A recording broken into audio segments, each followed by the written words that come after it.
Nah, percuma kita mendapatkan hasil yang besar jika seluruh hidup kita itu habis untuk bekerja. Dan percuma juga kita memiliki waktu yang banyak, waktu yang luang, tapi kebutuhan kita tidak tercukupi. Di zaman sekarang, banyak sekali orang berpikir bahwa satu-satunya menjadi orang sukses adalah memiliki gelar yang tinggi, bekerja di kota yang besar, dan membangun sebuah perusahaan yang memiliki nilai miliaran rupiah. Padahal kenyataannya tidak selalu demikian. Di desa-desa, di lereng pegunungan, dan bahkan di halaman rumah, banyak sekali orang yang secara diam-diam sedang membangun kehidupan yang jauh lebih baik, lebih tenang, lebih sehat, dan sejahtera. Kesuksesan ternyata tidak hanya memiliki satu bentuk. Ada orang yang memilih mengejar keuntungan itu secara besarnya melalui usaha pertanian yang sangat modern di zaman sekarang. Namun ada juga orang yang memilih hidup sederhana, berkebun di pekarangan rumah, menghasilkan sebagian besar untuk mencukupi kebutuhannya sendiri, lalu menikmati hidup tanpa tekanan. Dua jalan yang berbeda dan dua tujuan yang berbeda, tetapi keduanya sama-sama dapat membawa seseorang menuju kehidupan yang lebih baik. Lalu jalan yang mana sebetulnya yang cocok untuk kita? Jalur yang pertama adalah jalur bekerja cerdas di bidang pertanian. Selama puluhan tahun, dunia pertanian itu sering dianggap profesi atau pekerjaan yang posisinya itu kelas di bawah. Banyak anak muda itu meninggalkan desa, lalu merantau di kota dan memilih mencari uang atau mengadu nasibnya itu di luar kota. Karena menganggap bertani itu tidak ada masa depan. Padahal yang sebenarnya tidak menguntungkan itu bukan pertaniannya, melainkan cara bertaninya yang tidak berkembang. Petani yang hanya menanam satu jenis tanaman tanpa perencanaan yang matang memang sangat rentan sekali dengan kegagalan. Namun petani yang mempunyai pemikiran seperti pebisnis memiliki banyak peluang untuk menuju keberhasilan. Hari ini banyak sekali petani muda yang berhasil mendapatkan omset puluhan juta setiap bulannya, dan bahkan banyak sekali dari petani-petani sekarang itu bisa membangun rumah, membeli kendaraan, membuka lapangan pekerjaan, hingga menyekolahkan anak-anaknya ke pendidikan yang lebih layak. Lalu apa rahasianya? Mereka bekerja bukan hanya dengan tenaga, tetapi juga dengan ilmu. Mereka mempelajari pasar, mereka menghitung biaya produksi, dari mulai permodalan, perawatan, hingga hasil panen. Mereka memilih tanaman yang bernilai tinggi, bukan sembarangan tanaman. Apa yang mereka tanam hari ini adalah tanaman yang dibutuhkan untuk 3 bulan berikutnya. Bukan sekedar ikut-ikutan petani yang lain sedang tanam apa. Selain itu juga mereka memanfaatkan teknologi yang terbaru, seperti sosial media, toko online, teknologi yang memang diciptakan atau ada karena untuk kita. Dan di situ mereka belajar dan terus belajar. Mereka tidak sekedar menjadi petani, mereka menjadi pengusaha di bidang pertanian. Misalnya seperti menanam buah premium atau sayur organik atau tanaman yang lain yang memiliki nilai pasar yang sangat tinggi. Mereka tidak menjual hasil panen secara asal. Sebagian besar sudah memiliki pembeli tetap sebelum panen itu dipetik. Inilah yang disebut kerja cerdas. Bukan bekerja semakin berat, tetapi bekerja semakin tepat. Kesuksesan di dunia pertanian juga membutuhkan keberanian dan mengambil resiko. Cuaca bisa berubah kapan saja, harga bisa turun, hama bisa datang tanpa diundang. Namun orang yang memiliki pengetahuan biasanya mampu mengurangi resiko tersebut. Petani cerdas itu lebih memilih mengurangi resiko daripada mengatasi resiko. Karena mereka selalu memiliki rencana cadangan. Seperti kayak mereka membuat pupuk sendiri, perawatan juga sendiri, dan jualnya pun juga sendiri. Dan ada juga petani yang mengolah hasil panennya itu menjadi sebuah produk. Tidak hanya dijual mentah, tapi juga dijual secara sudah terbentuk menjadi produk. Dan mereka juga tidak hanya menjual buahnya saja, mereka tapi juga menjual bibit. Satu tanaman bisa menghasilkan beberapa cuan dengan cara yang pertama, menjual hasil panen, menjual secara produk, melakukan atau memberikan pelatihan kepada banyak teman yang masih pemula.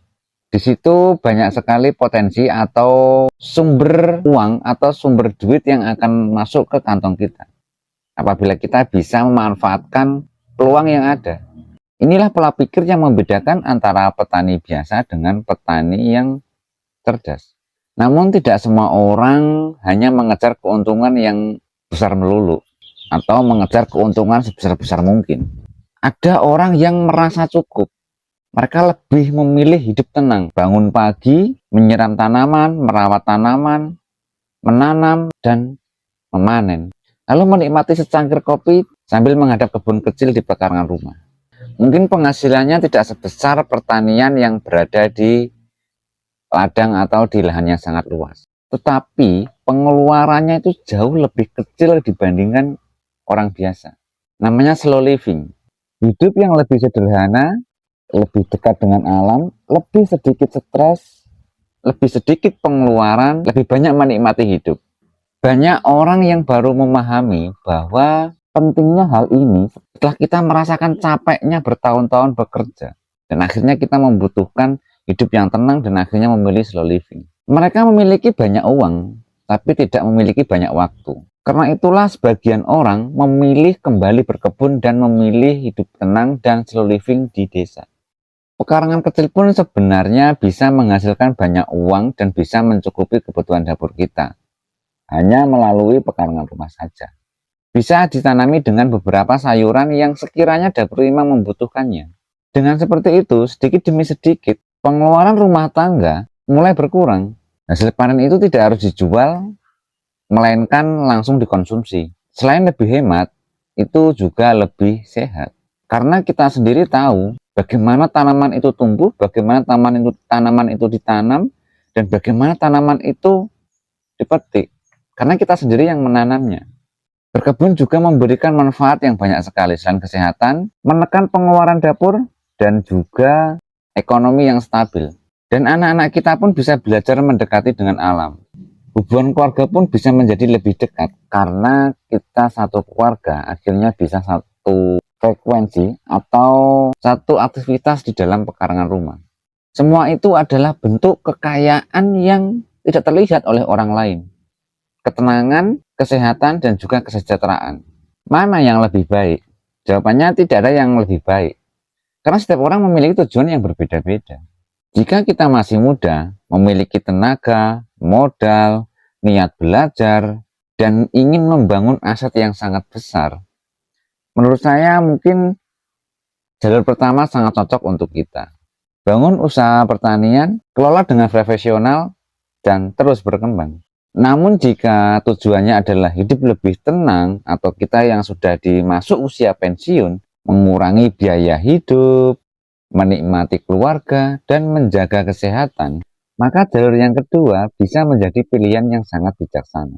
Yang terpenting adalah jangan membandingkan kehidupan kita dengan kehidupan orang lain.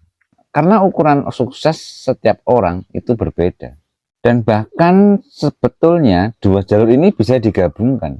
Selain kita menanam sayur di pekarangan rumah dengan menikmati kehidupan sehari-hari, bertujuan untuk hidup tenang, dan kita tidak ambisi terhadap uang, tapi di sisi lain kita juga menanam tanaman yang luasnya berhektar-hektar atau mungkin sesuai dengan yang kita miliki di luar rumah.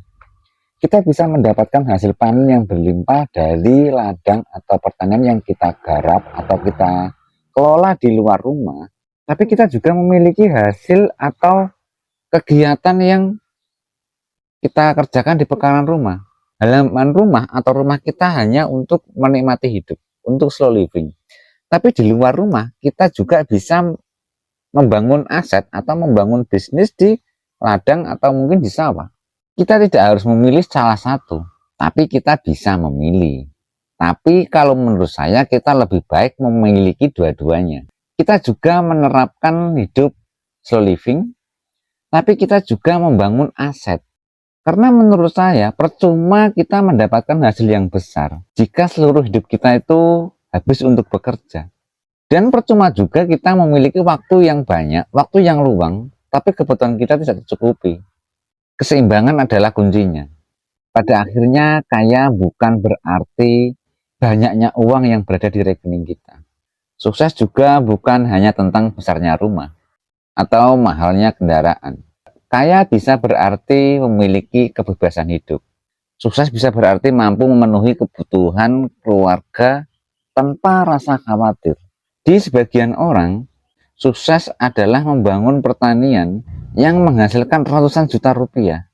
Bagi orang lain, sukses adalah menanam sayur di pekarangan rumah, hidup tanpa utang, memiliki waktu bersama keluarga, dan tidur dengan pikiran yang tenang. Tidak ada yang salah dengan keduanya, karena setiap orang memiliki kehidupan yang berbeda dan tujuan yang berbeda. Yang terpenting adalah jangan berhenti belajar. Jangan takut untuk memulai dan jangan menunggu semua itu sempurna. Satu langkah kecil hari ini, entah itu menanam satu pohon di pekarangan rumah, bisa menjadi awal perubahan yang besar di masa depan kita.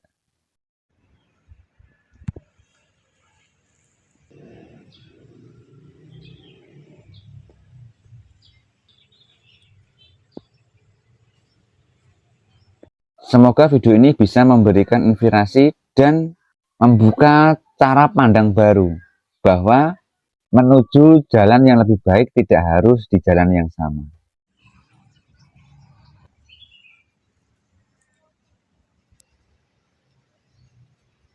Jika Anda merasa video ini bermanfaat, jangan lupa like dan subscribe, dan tinggalkan pendapatmu di dalam komentar.